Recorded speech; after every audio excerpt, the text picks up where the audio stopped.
घेणार आहोत। आमचे प्रतिनिधी शुभम उमाळे सध्या आपल्या सोबत नवी दिल्लीतून जोडले गेलेत।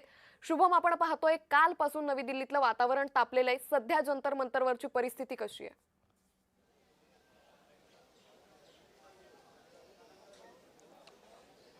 नक्की अंकिता, खरं तर कालपासून जे सुरू होतं दिल्लीमध्ये त्याची नोंद ही संपूर्ण देशात घेतली गेली आहे आणि सध्या मी नवी दिल्ली या ठिकाणी पोहोचलोय। जंतर मंतर या ठिकाणी जिथे आता अभिजित दिपके आहेत त्यांच्या दिपकेंचा जो व्यासपीठ आहे समोर पेंडॉल जो आहे तो आपल्याला दिसून येत आहे आणि अगदी काही मीटरच्या अंतरावर सध्या मी इथे थांबलेलो आहे।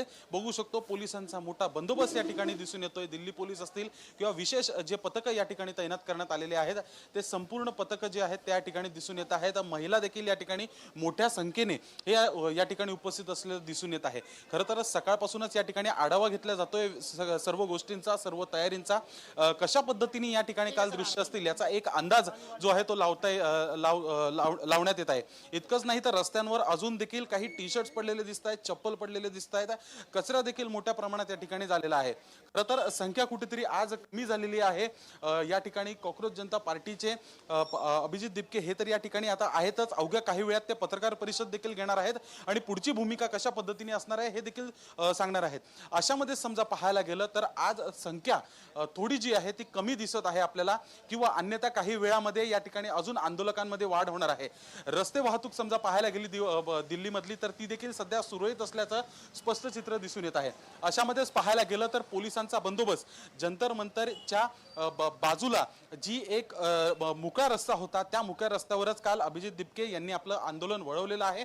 अशामध्येच पाहायला गेलं तर जंतर मंतरवर पूर्णतः सध्या पोलिसांनी कब्जा केलेला आहे। आंदोलक ठिकाणी येण्यासाठी मज्जाव जो आहे तो केलेली आहे। अशामध्येच रस्त्यावर जे आहे दिपके यांचं आंदोलन पुन्हा एकदा सुरू झालेलं आहे। नेमकं त्यांनी अन्नत्याग आंदोलन केलेलं आहे किंवा कशा पद्धतीने याची रणनीती हे अवघ्या काही वेळात ते स्पष्ट करणार आहेत, पत्रकारांसोबत संवाद साधणार आहेत आणि स्पष्ट करताना दिसून या ठिकाणावरनं अवघ्या काही अंतरावरच जे आहे व्यासपीठ जे आहे ते देखील दिसून येत आहे।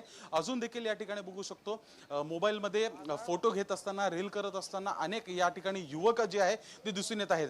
काही वेळ आधी या ठिकाणी काही महिन्याआधी या ठिकाणी कॉकरोच असा पद्धतीने उल्लेख करण्यात आला होता आणि त्यानंतर मात्र इतका मोठा जनआक्रोश होईल, धर्मेंद्र प्रधान जे केंद्रीय मंत्री आहेत त्यांचा देखील राजीनामा मागण्यात येईल याचा कोणीही विचार केला नव्हता। नेमकं या देशामध्ये सुरू काय आहे अशा पद्धतीचा प्रश्न आज राज्यामध्ये, प्रत्येक जिल्ह्यामध्ये, प्रत्येक तालुक्यामध्ये प्रश्न हा सध्या पडलेला आहे। अशामध्येच आपण जय महाराष्ट्र दिल्लीमध्ये पोहोचलेलो आहे। दिल्लीमधनं सर्व प्रकारच्या घडामोडी ज्या आहेत त्याच्यावर आता आपण लक्ष केंद्रित करणार आहोत। इतकंच नाही तर पोलिसांचा बंदोबस्त जरी असला तरी देखील मोठ्या प्रमाणात या ठिकाणी सीसीटीव्ही देखील लावण्यात आलेले आहेत। मोठ्या प्रमाणात पोलीस बंदोबस्त हा देखील केलेला आहे। काल रात्रीच्या वेळेस समजा पाहायला गेलं तर दिल्लीमधील रस्ते हे सुनसान झाले होते। रस्त्यांवर निरमनुष्य रस्ते झाले होते। अक्षरशः कोरोना काळामध्ये ज्या प्रकारे कर्फ्यू लावण्यात आला होता, ज्या प्रकारे लॉकडाऊन करण्यात आलं होतं तशी परिस्थिती ही दिल्लीमध्ये दिसून आली होती। कारण की तणाव जो दिवसभर पासून 9 वाजल्यापासून संध्याकाळी उशिरापर्यंत सुरू होता त्याचेच कुठेतरी पडसाद रात्रीच्या वेळेस दिल्ली पोलीस हे देखील रस्त्यांवरती कमी दिसून आले होते। तर मात्र दुसरीकडे आंदोलक हे देखील दिवसभराच्या सगळ्या घडामोडींमुळे जे आहेत थकले होते। आता पुन्हा एकदा ते आज या ठिकाणी येणार आहेत 11 वाजता असं आता आपल्याला समजत आहे। हळूहळू येताना देखील सुरुवात होत आहे। एकीकडे बघू शकतो मेडिकलचं युनिट हे देखील या गेटच्या बाहेर लावण्यात आलेलं आहे।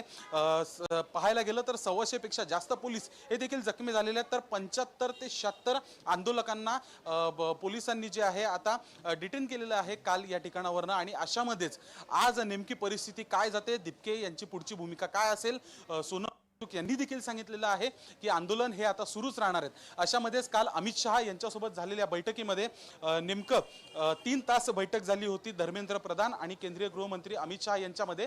आणि नेमकं त्या 3 तासाच्या बैठकीत काय झालेलं आहे, धर्मेंद्र प्रधान हे राजीनामा देणार आहेत का, त्यांचा राजीनामा घेण्यात येणार आहे का, असे अनेक प्रश्न जे आहेत ते अजूनही अनुत्तरित आहेत। शुभम, एक महत्त्वाचा मुद्दा या निमित्तानं उपस्थित होतो की अभिजित दिपके अगदी काही वेळात पत्रकार परिषद घेतील।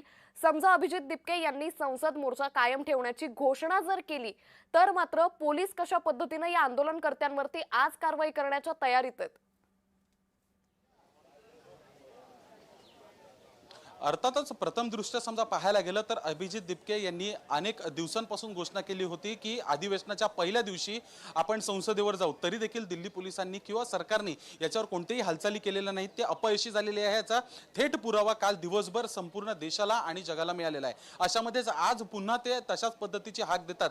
तर मग कॉक्रोच जनता पार्टीला समर्थन देणारे समर्थक हे तेवढ्याच संख्येने उपस्थित राहतात का हे देखील पाहणं तेवढंच महत्त्वाचं असणार आहे. आता समजा या ठिकाणी पाहायला गेलं तर साधारणतः 1000 या ठिकाणी आंदोलक 1000 ते 1200 आंदोलक या ठिकाणी उपस्थित असल्याचा एक अंदाज वर्तवण्यात येऊ शकतो. अशामध्येच पुन्हा एकदा त्यांनी काल सारखंच करायचं ठरवलं किंवा संसदेकडे आपली वाटचाल न्यायची ठरवली तर मग खरंच त्यांना यश मिळेल का? काल इतका जनक्रोश जो दिसून आला निश्चित होता शुभम, त्यामुळे एकंदरीतच दिल्लीतूनच आज नाही दिवसभरात नेमक्या जंतर मंतरवरती दिल्लीमध्ये काय घडामोडी होतात या सगळ्या संदर्भातले अपडेट आम्ही तुमच्याकडून घेणार आहोत. तुर्तास खूप धन्यवाद आपण दिलेल्या